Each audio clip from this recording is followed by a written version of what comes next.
On December 18, 1944, the ocean did something the Japanese Navy could not. It broke Admiral Halsey's Third Fleet without firing a shot.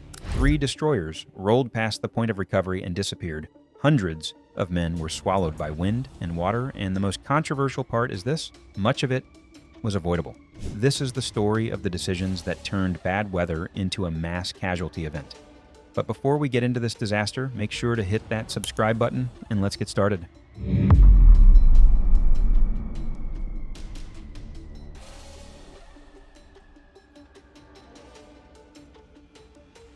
By mid-December 1944, Task Force 38 felt like the sharp end of history. The Imperial Japanese Navy had been hammered, carrier strength was fading, big surface units were being picked off, and the United States was driving toward the Philippines with the confidence that comes from repeated victories.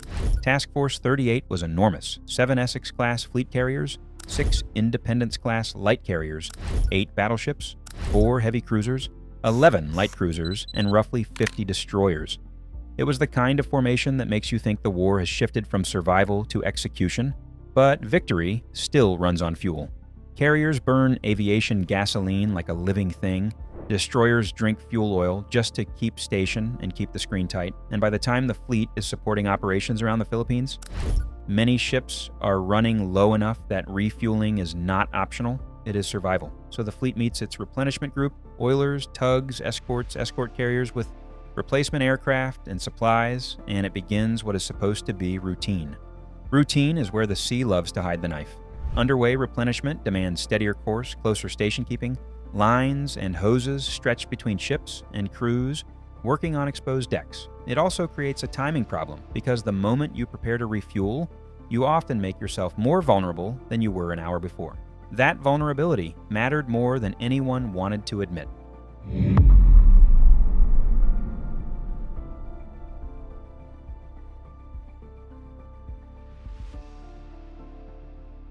Destroyers were never built to intimidate the ocean. They were built to be fast, narrow, and aggressive, to hunt submarines, screen carriers, and sprint toward danger. That design makes them feel the sea first.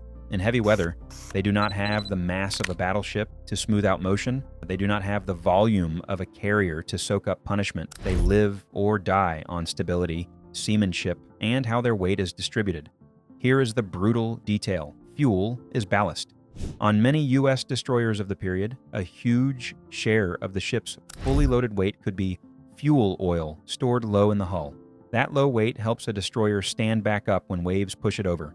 The war complicated that balance. Radar, extra anti-aircraft weapons, more systems, more crew, more top weight. Some ships even sacrificed torpedo launchers or guns to make room because the fleet needed sensors and air defense more than it needed old peacetime layouts. The Navy knew that low fuel made destroyers dangerously tender. Standard practice was to fill emptied fuel tanks with seawater to keep weight down low, then flush those tanks before refueling. That is the trap. When you are about to refuel, your ballast is gone, but your fuel has not arrived yet, so you are riding high at your least stable moment. Now add urgency. Several destroyers were down around 1/10 of their fuel capacity, the kind of number that makes captains chase any chance to take fuel. That urgency pressured crews to delay ballasting because they wanted to be ready, and instant refueling became possible. You can feel the logic. If we ballast now, we might miss the window.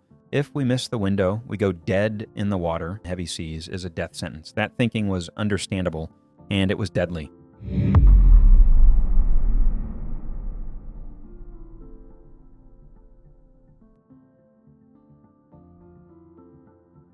The Navy did not sail blind by choice. It sailed blind because 1944 weather tracking had gaps, and a compact typhoon can move through those gaps like a predator. The first serious sign came from a PBM Mariner flying boat reporting a building storm system southeast of the fleet with strong winds. Another aircraft saw the same formation hours later and flagged it as typhoon-level danger. Those reports moved toward the forecasting center on Saipan, and eventually toward the fleet. But information is not power if it arrives late, and if the people who need to act do not believe it yet. Inside the fleet, the picture stayed fuzzy. Weather forecasters were working with delayed reports and historic patterns. Some officers were watching barometers fall and seas build and were already thinking of the typhoon. Others, especially near the top of the command chain, were still treating it like rough weather that could be managed while the fleet stayed close to the mission. This is where Admiral Halsey enters the controversy. He was not a weather officer, but he was responsible for the fleet's movement. He wanted refueling completed so air operations could continue. He did not want to drift into positions that might expose the fleet to Japanese aircraft, including kamikaze attacks. That fear had context, and it shaped his choices. It also narrowed his attention right when the ocean needed him to widen it.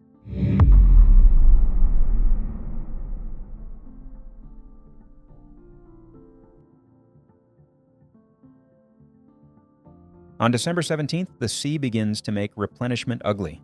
Lines strain. Ships surge and separate. Tow lines, fuel hoses, and transfer rigs become weapons, if they snap. Deck crews are trying to wrestle heavy gear in rising seas while the ships themselves are being forced closer and then shoved apart. Across the force, the signs of instability multiply. Some ships are forced to break off refueling before they are topped up. Others try again and fail again. Some destroyers keep hovering near the oilers because they cannot afford to give up, and because the human mind does this in emergencies, it tells itself the next attempt will be the one that works.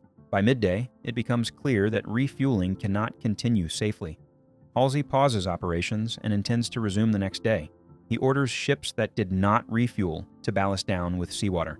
The order is correct, but the timing is cruel because the ships that are most desperate are the ships most tempted to delay compliance. They remain light, high, and vulnerable, waiting for a chance that will never come. This is decision pressure in its purest form. Every choice is a trade. Fuel is life, but ballast is stability. Movement is safety, but staying near oilers is opportunity. Break formation to save your ship, and you may collide in low visibility. Stay in formation to prevent collision, and you may take the sea at the worst possible angle. The ocean is not judging your reasoning. It is judging your outcome.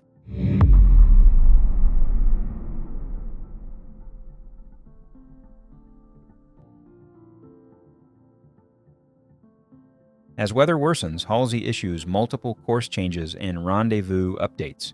Each one is meant to find calmer seas and restart refueling. Each one also burns time, burns fuel, and keeps the fleet in motion while the storm's position is being misread. For a brief period, the fleet's track gives the impression that conditions are improving because it is effectively moving with the weather instead of away from it. That false improvement is one of the most dangerous tricks storms can play because it convinces decision makers that the plan is working. But the barometers keep dropping. The seas keep building. Some ships begin heavy weather preparations on their own initiative, strapping aircraft down, draining fuel where possible, securing ammunition, rigging lifelines, closing hatches. Those measures are not dramatic. They are survival work done early enough to matter. Then the delayed report from Saipan finally arrives with the storm far closer than believed, the disturbances now only a little over 100 miles away. Even then, the threat is downplayed as a storm rather than a typhoon, and the fleet continues to maneuver in a way that places it in the path of what is about to arrive. By late night, radar operators begin seeing strange sweeping returns on their scopes. A spreading mass that does not behave like ships. They do not yet know they are watching weather on radar, but they are watching the ocean's verdict approach in real time.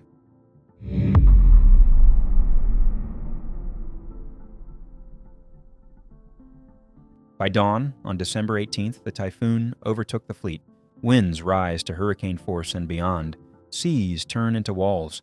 The direction of wind and waves shifts as the storm structure passes, and ships experience violent combinations of pitch, roll, yaw, and sudden heel that do not behave like normal heavy weather. The big ships suffer, but they can absorb more. The most vulnerable are the destroyers that are riding high with low fuel and delayed ballast, and the smaller carriers built on converted cruiser hulls that have their own stability limitations. Across the light carriers, aircraft lashings begin to fail. Planes break loose and slide, smash, or wash overboard. On some ships, aircraft collisions spark fires. In one hangar, a broken loose aircraft ruptures fuel and ignites. Smoke and heat push down into machinery spaces. Power begins to fail. Now the storm is not just trying to roll ships over. It is creating secondary disasters that can kill from the inside. On USS Monaghan, The situation becomes a layered emergency. Violent rolls, aircraft breaking loose, a hangar fire spreading through a crowded space, smoke forcing evacuations below, power failures crippling systems, and a captain who has to decide whether his remaining steam and control will fight the storm or fight the fire.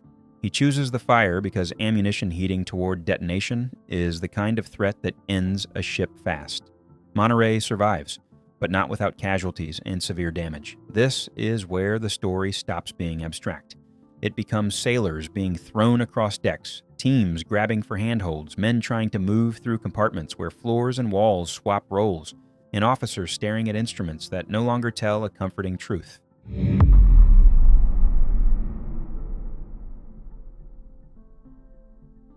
USS Spence is among the first to be lost. Critically low on fuel, delayed in fully ballasting, she takes water through openings that become unavoidable under storm conditions. Electrical failures cascade. Steering control becomes unreliable. A jammed rudder in a typhoon is not a technical issue. It is an execution order. Spence List writes briefly, then rolls again and does not return. Most of her crew never gets the chance to fight. USS Hull and USS Monaghan follow. Both are older destroyers carrying years of added top weight from wartime upgrades. Both needed full stability margins to survive a storm that offered none. Both end up rolling to angles where recovery becomes less likely with every second. Once the wind and sea pin a ship at the wrong moment, water pours down funnels and through vents and physics takes over. They capsize and sink within minutes of each other, taking most of their crews with them. The controversial detail is not that these ships were in danger. The controversial detail is how long the fleet stayed committed to formation and mission posture while conditions were deteriorating, and how late the decisive recognition arrives that this is not manageable weather. A typhoon warning is issued after the worst has already done its work. In storms, timing is everything. The sea punishes late actions harder than it punishes wrong ones because late actions happen when options are already gone.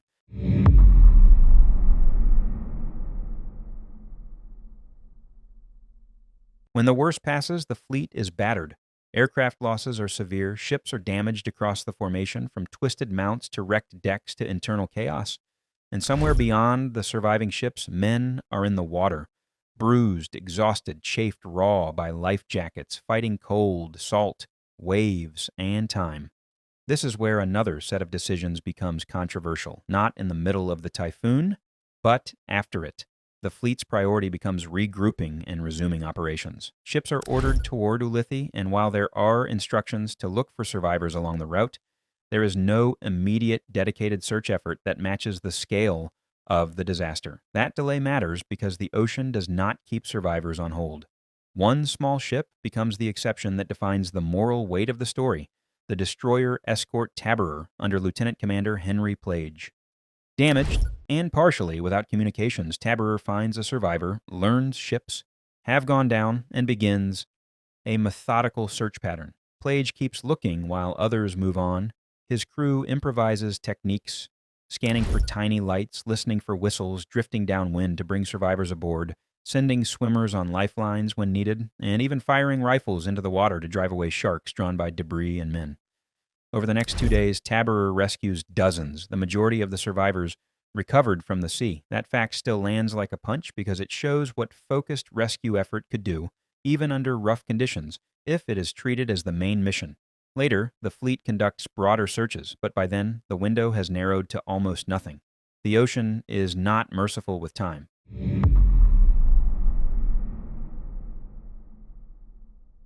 The damage forced a court of inquiry at Ulithi in late December. Responsibility is placed on Halsey for the losses and storm damage, but the finding stops short of negligence, framing his choices as errors in judgment under operational stress, driven by a desire to meet mission requirements. The inquiry also highlights the forecasting weaknesses of the era and the over-reliance on distant reports and historic patterns, when immediate observation was screaming a different truth. The debate never really ends because the story has multiple layers of causation. Forecasting limitations were real. The pressure to support operations was real. The fear of air attack was real.